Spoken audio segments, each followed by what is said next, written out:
My name is Alan Wake, and I'm a writer. I didn't become one overnight. Like most writers, I struggled with it. A short story here, an article there. Then I got lucky and spent a year as a staff writer on the Night Springs TV show. It wasn't the great American novel of my fantasies, but it taught me discipline and craft, and the difference between wanting to be a writer and actually writing. Mr. is a twisted copy of me, powerful and dangerous. But I know I can fight him. I don't think anybody else can. They don't understand what he is, what he represents, or that all the horrible things he does here are almost insignificant compared to what he will unleash on Earth given the chance. But I've survived the dark place, and it has taught me things. How to cope, how to stay sane when the world goes crazy. He's 2 steps ahead of me, but I can find him, and I believe I can stop him. The reality we take for granted is softer, more adaptable than we think. Under correct conditions, you can reshape it, turn it into almost anything you want. When it happens, almost nobody notices. It's not that we forget, it's that after the change, there's nothing to remember. Only those who have been directly touched by the powers that can shift reality are aware of the changes. Many are driven mad by it. Others can cope. I'm one of those people, and I know how to wield that power to rewrite reality. To change reality, you nudge it into the right direction. Your version of it is there, waiting. It wants to come true. All you need to do is help it achieve its potential. The devil is in the details. You change the details of the scene to match those on the page. If you get the details right, if you achieve that critical mass, the shift will come, and the rest of your new reality overrides the existing paradigm.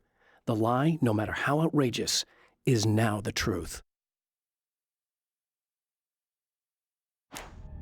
Some of the Taken aren't protected by the darkness like their comrades. Instead, their aversion to light is so extreme that they literally split into 2 when they encounter strong light. It leaves the 2 halves weaker, but of course, there's strength in numbers. It's a disturbing development. The dark presence I faced 2 years ago was powerful, but it didn't have much in the way of imagination. Clearly, the same cannot be said of Mr.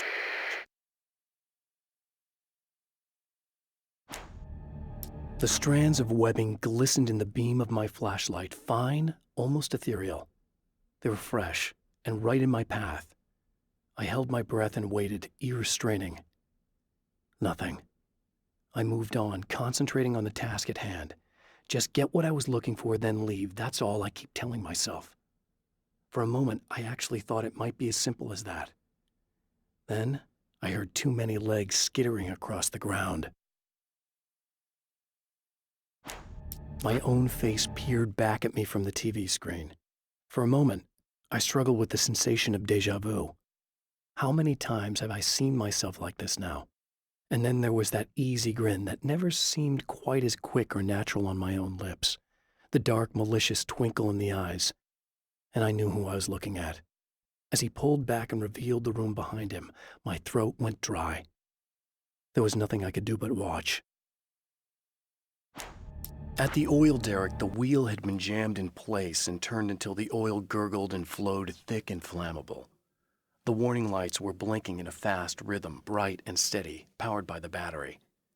The Kasabian CD was playing in the boombox, all distorted guitars and intense beat. High above, some piece of orbital junk or another collided with the satellite, knocking it radically off course. Trailing debris, it screamed down from the skies at an impossibly steep angle. All that high-tech engineering reduced to nothing more than a bullet that would destroy whatever it hit. I'm trapped in the darkness. He has started appearing to me, Mr. He can travel back into the world effortlessly, and he loves to rub my face in it. At first, he was just an echo in the darkness, a flicker beyond the edge of my vision. Now he started showing himself, getting bolder all the time, telling me what a great time he's having in the world while I'm stuck here, and what he plans to do, especially to Alice. All the moves I have left are dangerous and desperate. I have no choice. I have to hunt him. I know that when I arrive, The clarity of vision I have now may disappear. I've made my plans. I've prepared for this, but I know the transition from the dark place will be hard on me, and not just physically. It may affect my mind, my memory. These pages should help me remember and focus. That's worked for me before. Even if that fails, I think I will be able to trust my instincts. I'm navigating my own story. I'm hoping I'll know where to go and what to do, even if the details elude me. I don't make friends easily. I know plenty of people, but I don't let most of them close. I've known Barry Wheeler ever since we were little boys. We had the time of our lives. I'd get us in trouble, and he'd talk us out of it. Things haven't changed that much now that we're grown-ups. He's the most loyal and dependable person I've ever met, and all the things that count anyway. You could call him a weasel, and you wouldn't be entirely wrong. You could call him a clown, and I would reluctantly agree. But he has never let me down. Alice and Barry, my wife and my best friend, are easily the two most important people in my life, and they've never really gotten along with each other. I suppose both of them resent the other's intrusions into what they considered their domain. After I was gone, they maintained an uneasy truce. My book stayed in print, still selling, the licensing machine churned away. She was my wife and controlled the intellectual property. He was my agent and took care of the business. I wish they found more common ground than that.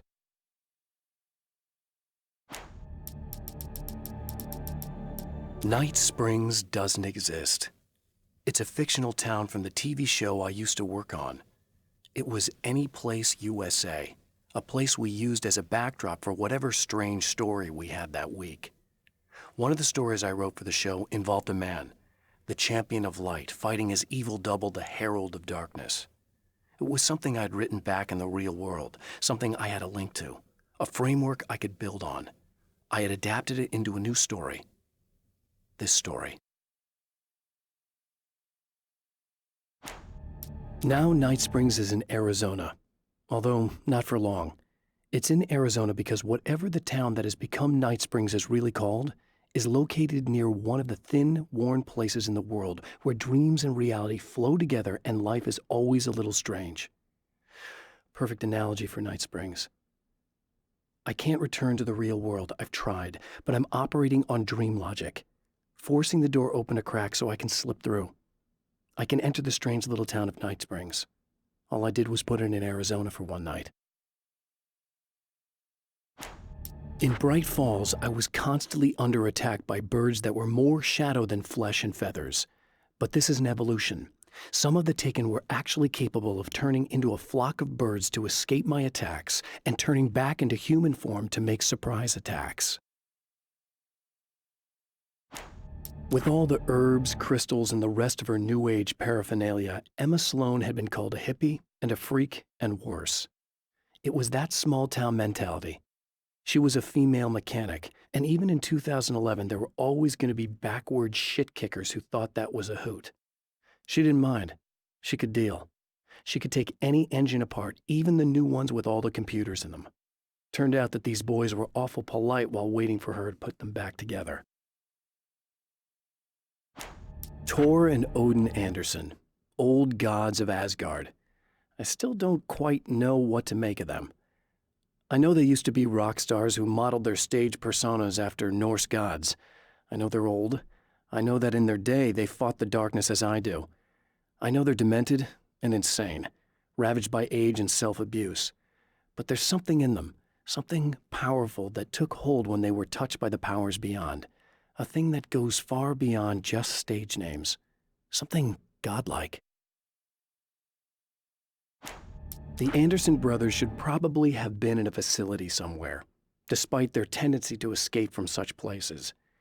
It could be argued that they had no business being on tour, considering their condition. Their lives mostly revolved around the laundry list of ailments and their endless quest for liquor. But Barry Wheeler managed them now. And whatever else they might say about Barry, he knew how to make things happen. And honestly, it wasn't like the Andersons were the most difficult clients he ever had. The Anderson brothers should probably have Getting the Andersons into the recording studio was a struggle and a half. But once they actually picked up the instruments, something happened. They were two old men, and they weren't. They were doddering bags of bone, and they were barely contained power. And there was music. Barry rubbed his hands together. He knew how to pick a winner. Now all they needed was some direction on how to make things a little more modern. Barry had never produced a thing in his life, but he knew what he liked. He knew Balance Slays the Demon was going to be a hit. I have seen the darkness twist flesh into new shapes before, but encountering these giants is an extremely disturbing experience. It's as if the genre has been switched on me. There's something out of Pulp Fiction. Twice as tall as normal men and stronger than forklifts, their lumbering gait and slow-witted demeanor brings to mind some kind of mean-spirited caricature of a feeble-minded hillbilly. Emma wasn't sure exactly when the man arrived at the motel, but from what she could tell, the party started almost immediately. It was infectious, spreading from one room to another. He was mercurial, almost as if he was flickering through the scene, telling a joke here, throwing an insult there, oozing sex and violence and excitement. She had never seen someone like this before. He looked at her and smiled, and she felt her heart flutter a little. She knew he was the kind of man mothers warn their daughters about, but she told herself it didn't matter.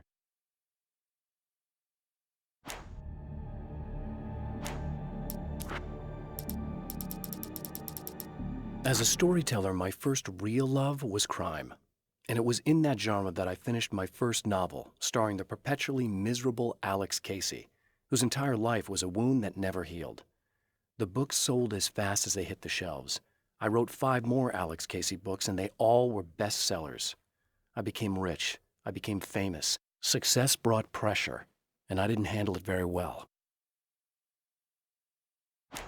The pressure of success got to me. My wife Alice was the sole thing in my life that anchored me. Suddenly it wasn't enough. I couldn't write anymore. I distracted myself with wild parties and whatever trouble I could scare up. I wallowed in the drama of my life, sure that Alice would stick with me even though she didn't sign up to be the lifeline of a tortured artist. It was my dumb luck she's not the type to give up. I've seen the enemy, and it's me. I've faced dark horrors before, things that live in the unimaginable pressures of the world beyond our own. Sometimes they masquerade as humans. That's what ultimately lurks inside Mr. He's every mean-spirited tabloid story about me, an evil caricature, a creature formed in that vague territory of misconceptions, half-truths, and the dark imagination of people who heard a story about me. An urban legend made flesh, a serial killer. My dark half, brought to life by the power of Cauldron Lake. I've carried a flashlight and a gun for so long that I feel naked without either. It's all too often that I need them. The darkness protects the taken. Shadows crawl over their forms like living things, protecting them from harm. Blows that would injure or kill a human outright mean nothing to them as long as the darkness persists. But light makes them vulnerable. Light burns the shadows away. The darkness that drives them is still in them, but now they're vulnerable. Flashlight and gun. Sometimes it feels they're all I have left. The spiders aren't really the work of the enemy. They're a side effect, a part of the dark place's less significant fauna that has managed to slip through the opening I made when I arrived. Less an animal than an idea that has assumed the form of an animal. Makes them no less dangerous, but at least they're a little easier to deal with. The darkness doesn't protect them like the Taken, and thus they can be destroyed by either light or bullets right away. The atmosphere in the projection booth at the drive-in was charged, almost unreal. Despite that, the air felt cool and refreshing this late at night. It'd been a hot day. The summer was nearing its end, but it wasn't over yet. The darkness rose from the depths of Cauldron Lake and took Alice. It needed words. It needed me to write its way into our world. She was leverage, a hostage. I complied, but with a twist. I put in a loophole that gave me a chance to fight back. I was hunted by shadowy enemies, but I faced the darkness. I fought it with light. I drove it back. I saved Alice, but it came with a cost. I was trapped in the dark place below Cauldron Lake. After my disappearance, they thought I was dead. I might as well have been. I know it's been 2 years. I know Alice has moved on. I've tried to find a way back to her, back to my life, but escaping the dark place is almost impossible. Time does strange things here, but dreams and radio signals can pierce the veil between the worlds. I catch glimpses and echoes of the world. Sometimes I send messages out. I can only pray that they hear them. Stories come naturally to us. We can't help it. There are many different worlds, many competing realities within our heads, fueled by books, television, even barely remembered childhood tales. There's an endless supply of fictional concepts more familiar to us than anything or anyone real. We have a far greater connection to the fictional characters we know and love than the random people we pass on the street. Our destinies and inspirations are shaped by lies, myths, and fables. There are places where our world is worn thin and another reality brushes against ours. One such site is Cauldron Lake near Bright Falls, Washington. But there are others. That other reality is dark, vast, and malleable, always in flux. In its depths dwell vast forces and alien energies. They're dangerous. But in one of these places, if you know how, you can channel the power of that place and use it to shape reality. The Taken may well be the tool the darkness favors over any other. At some point, they used to be human, but whatever humanity they once had is long gone. Now they're just shells covered and filled by darkness. The Taken Mr. throws at me are more grotesque and varied than the ones I first encountered in Bright Falls. But I know how to deal with them. I'd be lying if I said they don't frighten me. But I've survived worse. I can't let them stop me. When Dr. Rachel Meadows got the call from Michael, telling her to hurry to the observatory, she didn't waste any time. It had been a nice party. She'd had a good time, but her social life would always play second fiddle to the mysteries of space. Michael never showed up, of course. He pulled over at the wrong rest stop. She never even thought about him at the time. The phenomenon in the sky above her was too fascinating. The film noir poster reminded me of Alex Casey, the detective's cool exterior never cracking even with the gun pointed in his face. In the back room, all the lights had been turned off, except for the lone spotlight which illuminated the bright red fire extinguisher on the wall. This act of creation is exhilarating and frightening. Subtext and symbols loom eager to take effect. Causality and consequence become domino chains that stretch into infinity. The more fundamental the change, the more unpredictable the variables become. Reality is too complex to control completely. Ordinary questions become meaningless. Who created who? What is really real? Everything is as real as everything else. You learn to let go of the things you can't control and go with the flow, or go insane. The man before Dr. Meadows was handsome and slick. He moved with lazy confidence and didn't bother to pretend that he wasn't staring at her. She didn't mind, at first. Then the man flicked open the knife and shoved her out of the control room so she wouldn't hear the signal, whatever it was. Outside, she pulled her lab coat closed and thought about running. She didn't. She didn't think she'd get very far. Not from him. She never was entirely sure why he spared her. I'd found her film from the pile of containers in the back. I'd threaded it into the projector. I swallowed hard, staring at the screen, hearing her voice, the sunrise I remembered so well only moments away. And then Mr. was there, nailed by the projector's beam, caught in his own trap. He shouted at me, first in confusion, then rage. And then the sun came up and things started to burn.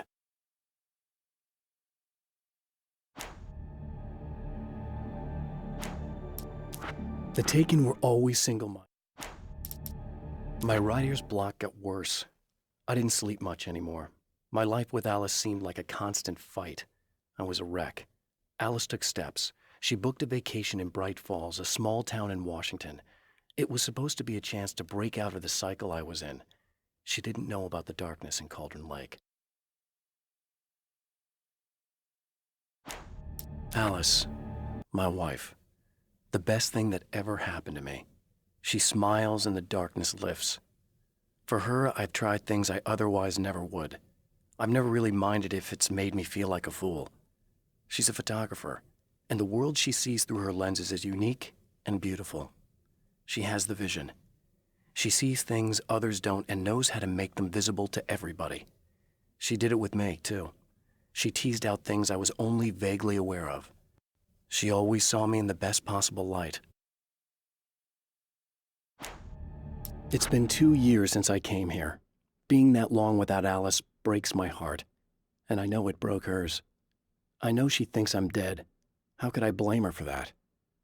It would be a crime to pretend that she owes me anything. She took all the stupid, self-indulgent bullshit I brought into her life and still stood by me.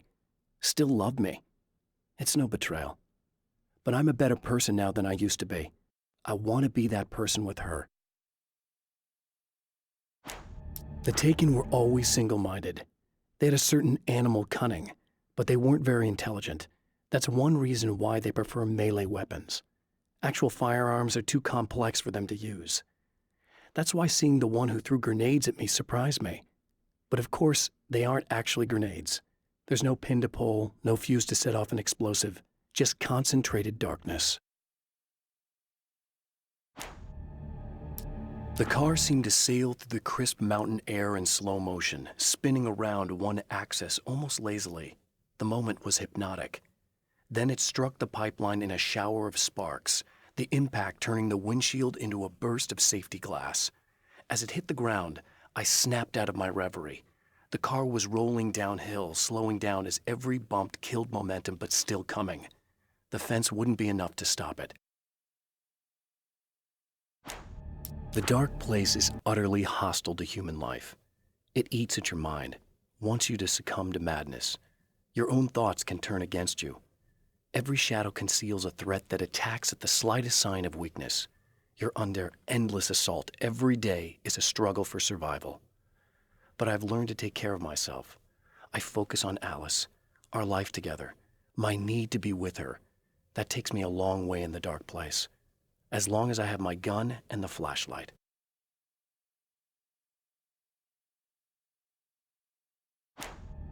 I have changed. I know who I am now. I know that I can write my own fate. Bright Falls taught me that. I know that indulging my weaknesses, giving in to fear and complacency will only drag me down. The dark place taught me that. I'm no Zen master. I've not attained enlightenment. But I have learned to let go of the things that I don't need. I know that without that balance within, I become my own worst enemy. Now I strive for equilibrium, and with that, I'm strong enough to get where I want. It's obvious that for all his power, Mr. is an agent of another greater being. The dark place he came from is full of terrible alien intelligences, dark presences, and none of them should be let loose in our world. He serves one of them. He'll open the way for them if I don't stop him. But he'll do more. He'll take over my life. He already has my face. He already uses my name. He'll become Alan Wake in every way imaginable and corrupt everything, unless I can stop him. The trap Mr. has set for me is as simple as it is impossible. Whenever I reach him, he sends me back to the beginning of the maze. It's a loop in time. I go through it only to end up where I started. There's a brutal genius to it. If I die, it's over for me. If I survive, I end up where I started. Sooner or later, the odds will catch up with me. And in the meantime, he gets to toy with me. But that's why I have a chance. He's caught in this pattern just as much as I am.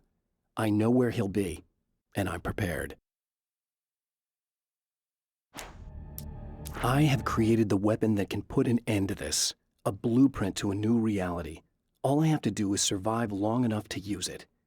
My arrival from the dark place will be painful and difficult. These pages may be lost, But one way or another, I'll send the parts I really need to myself. If I make it outside, I have a chance. Mr. is more powerful than I am, but he can't change the rules in the middle of the game. He's not a creator. I am.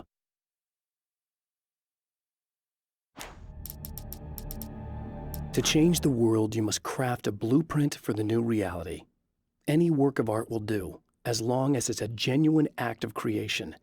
That's what the energies of the dark place respond to. The results may be subtle and perplexing, or far-ranging and momentous.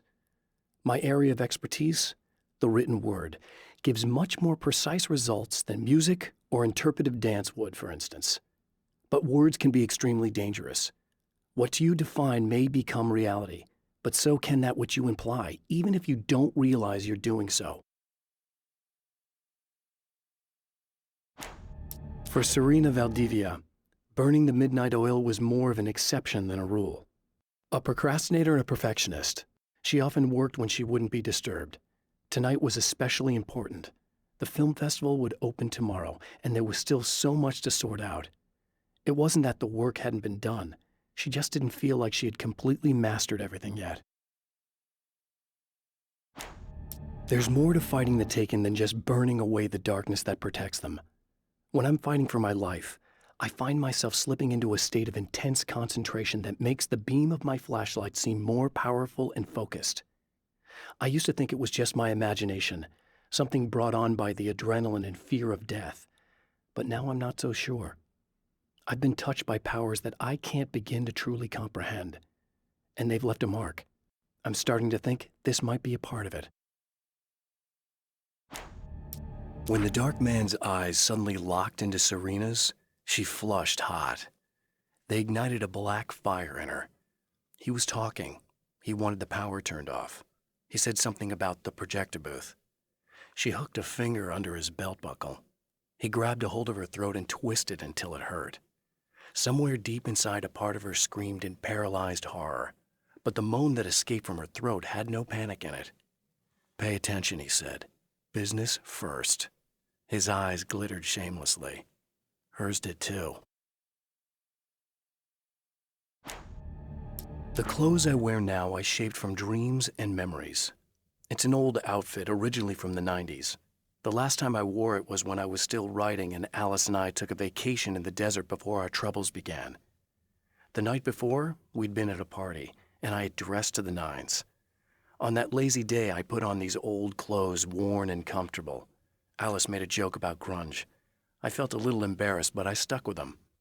We were very happy. I'm sheathed in good memories to remind myself of what is at stake. I held the film canister in my hands.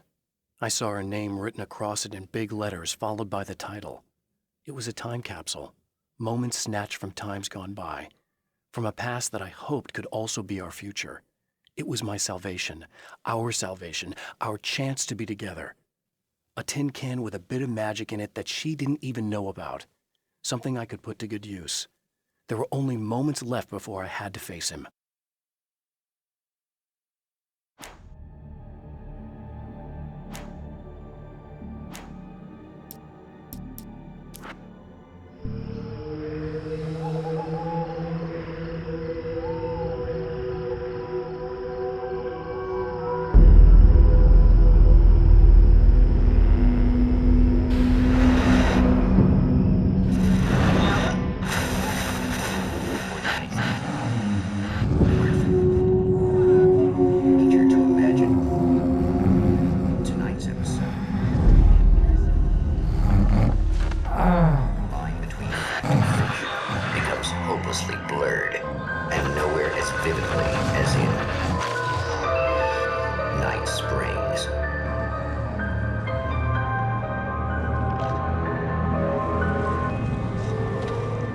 The man before you is a champion of light. He is part of a conflict between darkness and light that is both ancient and eternal. He is chasing a dangerous quarry, the Herald of Darkness. His evil doppelganger, known only as Mr. Scratch.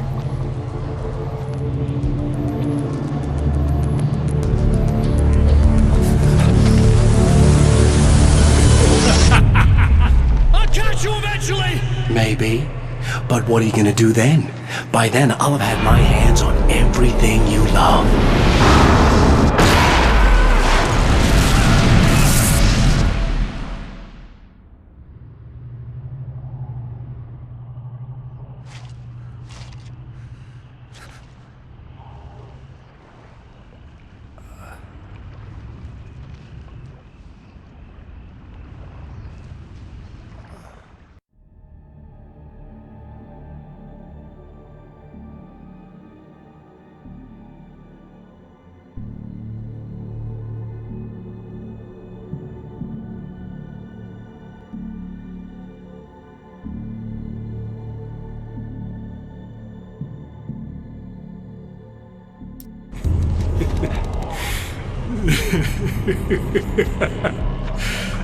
You've been up to something, haven't you? Too bad it's not gonna do any good. I'm a better you than you ever will be, and I've got all the time in the world. Everything you've got's going to be mine. Your life. Your wife! What are you gonna do about it? The sun's never coming up now. I can keep this up forever! Show yourself! Whatever you say, buddy!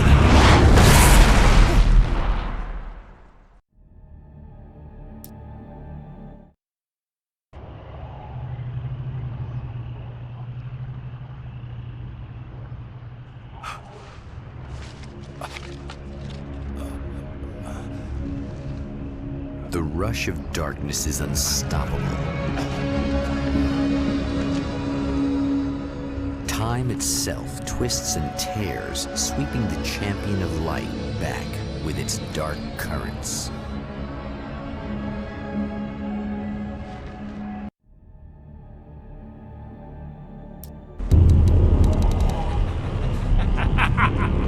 You're trying to be cute, aren't you? What are you up to? It's a waste of time, buddy. You should just lie down and die. Let me take over. This is the only thing you've got coming to you. From here to eternity. No matter how many times you come back.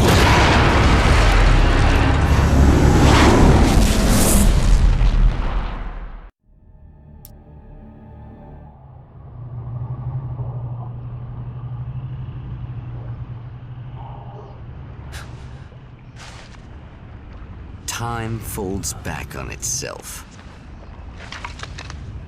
Again, his senses scream as the very impossibility of what is happening assaults them. But the champion of light endures.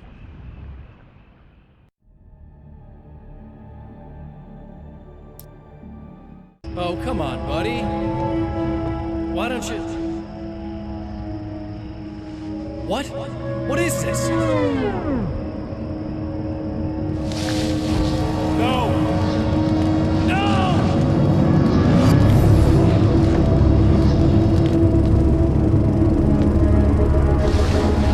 You can't do this! All I did was take the things you always wanted and never had the balls to go for.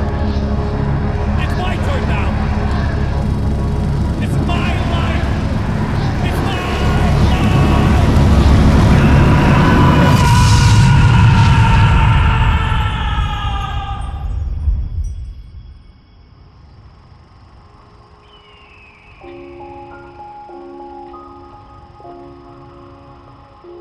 Alan? Is it really you? It's really me. How?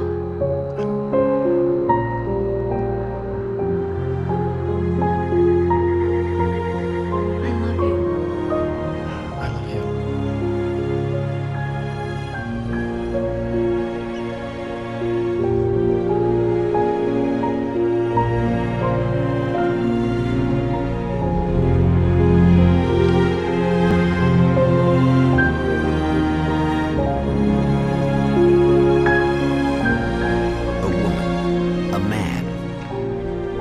lovers, held apart for far too long, enveloped in the light of a glorious dawn.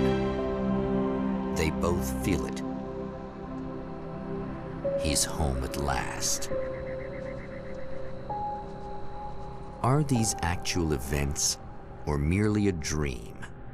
A memory, or a glimpse of what is to come? One thing is certain. This scene takes place in another time and another place, far, far away from Night Springs.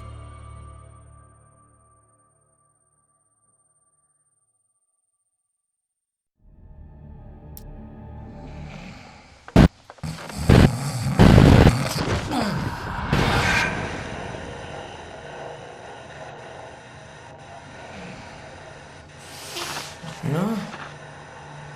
Al?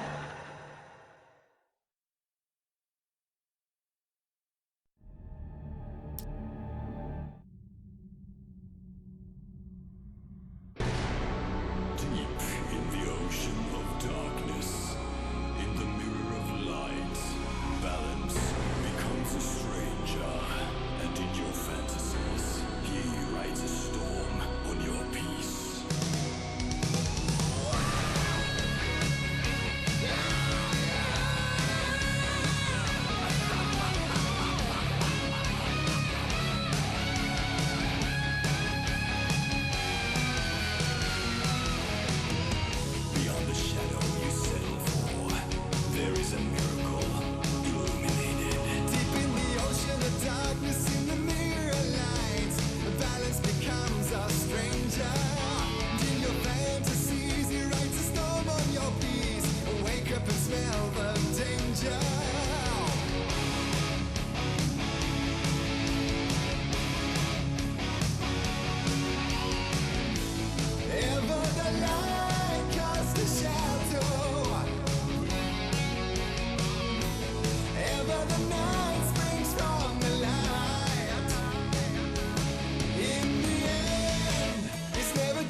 we are, about to enjoy another cool Arizona night with me, Eddie Rodman, the host with the boast. Hey, any of you guys remember Old Gods of Asgard? Man, I actually saw them twice back in the 70s. I was just a kid then, but my dad worked at this club, and he'd sneak me in to see bands all the time. You know how it is. Talk about an education. Anyway, great band, couple of great albums, solid fan base, and then they kind of dropped off the face of the earth. Well, now, almost 4 decades later, they're making a comeback. And let me tell you, these boys have seen a lot of road. There's some serious rock and roll veterans, because they weren't too young even back in the day. Well, now I've got Odin and Tor Anderson, two of the original Old Gods, in the studio with me, along with their manager, Barry Wheeler. Nice to have you guys here. Oh, hey, great to be here, Eddie. Yeah, hey, hello! Now, boys, let me just come out and say this, all right? Spring chickens, you ain't. I mean, you guys, you make the Stones look young. You're only as old as you feel. Who you calling old?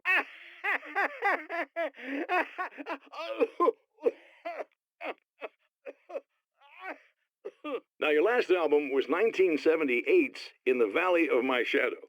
And then you stopped playing altogether after that. Why? And what made you do a comeback after all this time? Well, it was a sad thing. See, the original bass player for Old Gods, Fat Bob Balder, passed away in... what was that? Leukemia! Bob had leukemia, poor bastard. Yeah, after that, we didn't feel like playing no more. Long story short, I ran into these guys up in Washington, and it was obvious to me that they still got it. So I figured, hey, let's make some music, right? And they went for it. Now, Barry, you were a literary agent before this, right? Uh-huh. Yeah, and you were very successful. You represented Alan Wake, I believe, who disappeared under mysterious... Yeah, that's... hey, I just want to talk about Old Gods tonight. Is that cool? Can we do that? Oh, yeah, sure. Listen, why don't we take a little break, and then later on in the program, we'll hear the new Old Gods single. Stay tuned, folks. Welcome back, listeners. As you know, I'm Eddie Rodman, and I'm still talking to Old Gods of Asgard, who are doing their big comeback tour. How's that been going for you? Odin? Splendid! I'm having the time of my life. You know, I didn't realize how much I'd missed that. And what about you, Tor? It's okay, you know. Well, this must bring back a lot of memories. Oh, yeah. It's wonderful to be back on stage. If it wasn't for my knee, I'd feel like a young man again. Well, speaking of that, I hate to keep harping on this age thing, but I gotta tell you, I've heard your new songs, guys, and you sound really good. Thank you. And this may be a touchy subject, but to be blunt, you really don't sound, old. I mean, the difference between your speaking voice and your singing voice, it's pretty striking. What the hell are you talking about? You saying it's not us singing on that record? What? What's he talking about? No, I'm not saying that, guys, but I can't help noticing the difference. Son, you're on thin ice. You calling me a liar? Whoa, hey, let me just step in here for a moment, boys. Yeah, Eddie, they do sound different, but believe me, we're not talking Milli Vanilli here. These guys are the real deal. Why don't you come to the gig tomorrow night and see for yourself? Once they get on that stage, boom, things get real. Really? Believe me, they play like they're possessed. It's almost like magic. Look, you see my boys play, you see the Old Gods for real. These guys project a lot of power. They're not lightweights, you know what I'm saying? All right, Barry, I'll see if I can make it. Now, let's take another quick break here, and after that, we'll play the new Old Gods of Asgard single. Don't you go away. And we're back with Old Gods of Asgard and their manager, Barry Wheeler. Guys, you're on your comeback tour, and you're playing a lot of your classic material, but you've also got a new single out, right? How'd that come about? Was it hard to go back into the studio after such a long time? Are you kidding me? They were chomping at the bit. They were just itching to stretch those creative muscles. Now, it had been a while because, they spent a lot of time in, Retirement. We were retired. We were? Yeah. No.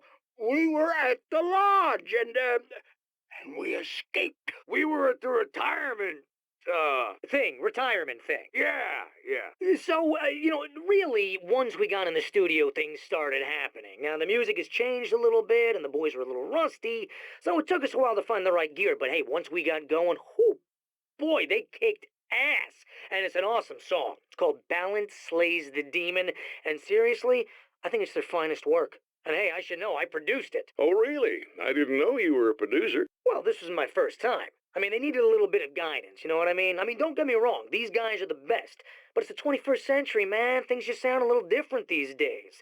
So, you know, I kind of stepped in there, helped them make it sound all cool, kind of jazzed it up. That sounds like a challenge. Oh, no, it was really easy, man. I was just, you know, like, hey, give it a little zing, you know? Let's take it to another level so it really rips. You know, let's just throw some really sweet synths in. Like that, you know, just kicked it up a notch, but it's totally old gods. Well, listeners, you can judge for yourselves. Here's Old Gods of Asgard, and Balance Slays the Demon. Oh, yeah.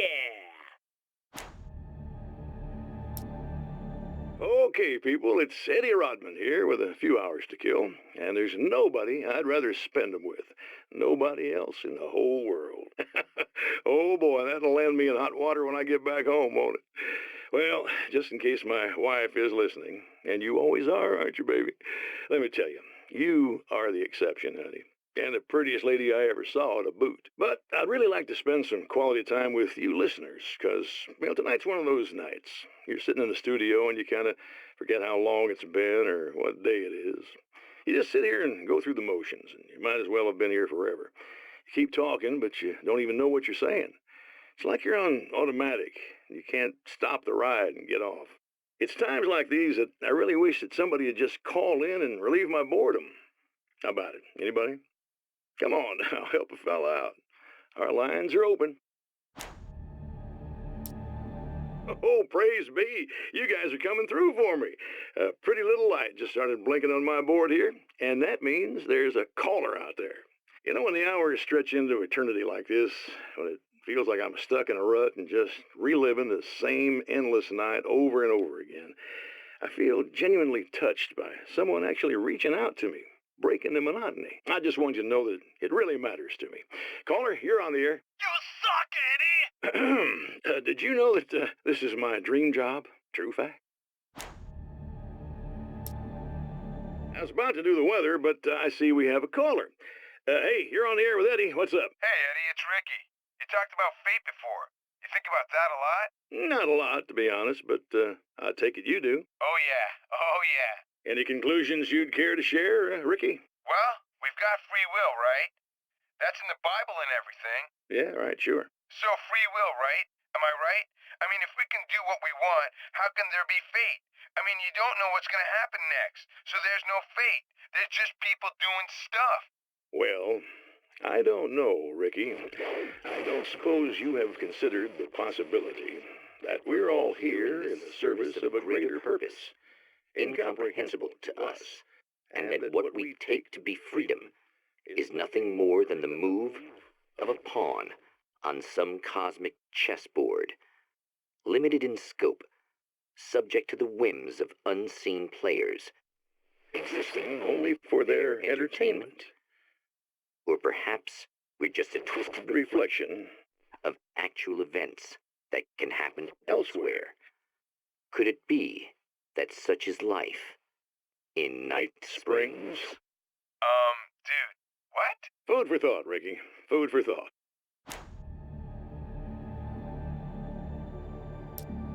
Well, art lovers, are you feeling neglected? You shouldn't. You know Eddie Rodman's got love for you, which is why I actually hauled myself out of bed before noon, just so I could record an interview for your pleasure. Enjoy. Now, as I'm sure you all know, the annual Night Springs Visual Art Show is coming around again, and that's a big deal for all of us that are in the culture business. If you can call it a business. That's a little controversial, I know. Oh, that's okay. Money makes the world go around, no doubt about it. And that's one of my guests here at the studio, Serena Valdivia.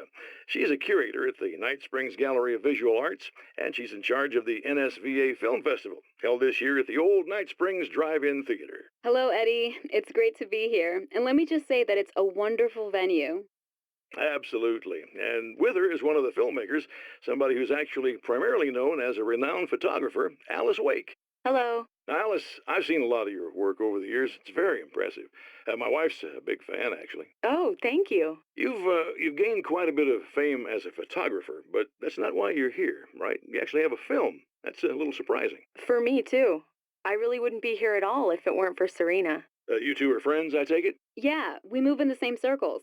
So, about a year ago, I heard about all this footage she'd shot, and I got to see some of it, and then I started pestering her about actually putting it out there because it was really good. I didn't really want to show it. It felt too personal. Well, yes, I can understand that. It features your husband, and he's, well, He's dead. I thought he was missing. It's been 2 years. I. This sounds awful, but yes, I believe he's dead. Otherwise, he would have. Well, you know. Yeah, I understand. Well, hold that thought, and we'll be right back. Thanks for tuning in for the second part of our interview with Serena Valdivia and award-winning photographer Alice Wake. Now, Alice, we were talking about your husband, Alan Wake. Is that a sore subject for you? Well, a little bit. Of course it is. The way I see it, we had our good times and our bad times, and on the whole, we had a lot of good times. He really made me happy. I don't mind being reminded of him. So you're over him? I don't know if I'll ever be that entirely. I still think about him every day. Literally. I still find myself hoping for. Well, sometimes I think I see him just standing somewhere, watching me. I think most people who lose someone they love experience things like that. But on the whole, I'm doing all right. 2 years is a long time to adjust, and I'm not really the type to wallow in the negative. Well, I know there are a lot of stories about Alan. He seemed to have something of a wild streak. That's not really what our show is about, though. Look, all that stuff really gets blown out of proportion. He had his problems, but it's really frustrating for me because people like to talk. They love to tell these crazy stories, and they never really knew him at all. Well, the character he created, Alex Casey, is a household name. The books still continue to sell. There's been talk of a TV series, a movie, a video game. Must be nice to know that his work is still being appreciated by so many readers. Yes, of course, but I don't really deal with the business side. I leave that to Alan's agent. That would be Barry Wheeler. Actually, I just interviewed him. He's currently in the music business. Mm-hmm. And he's also Alan's best friend. Do you two keep in touch, or? We talk regularly. Like I said, he handles the business side. I think we should talk about her film. Yes, of course, you're right. I'm Eddie Rodman, talking to Alice Wake and Serena Valdivia, and we'll be right back. Hello, folks, and welcome to the third part of our pre-recorded interview with Serena Valdivia and renowned photographer Alice Wake. So, tell me about the film. It's called Sunrise, and it really wasn't something I ever thought of as an actual film. It was just footage, things I saw and happened to shoot. It's not a medium I'm very much at home with. You shouldn't put yourself down. You've got a great eye. Maybe, but experience is another thing. Because you're primarily a still photographer. Yes, exactly. So I'm really used to thinking of the world in terms of snapshots. I frame something and try to pick the right moment, and then reveal that moment to people. Moving images are a different story. I'm still learning a lot about it, to be honest. So this is a new thing for you? Or maybe I'm just a slow learner. But showing it like this is definitely a new step for me. It's a little weird taking something this intimate and showing it to everybody. Not that the material itself is somehow shocking. It's just that those were private moments. But that's why it works, because it feels genuine. It's not so much a story as it is a sort of an echo, showing us how you saw your husband at the time. It's not really about the sunrise itself or Alan watching it. It's about you two together. I suppose. It's funny, looking at it now, especially now that it's been edited like that. It takes on a life of its own, almost. It's a kind of a fantasy. Well, there's nothing wrong with that. No, you're right. I'm glad you talked me into it.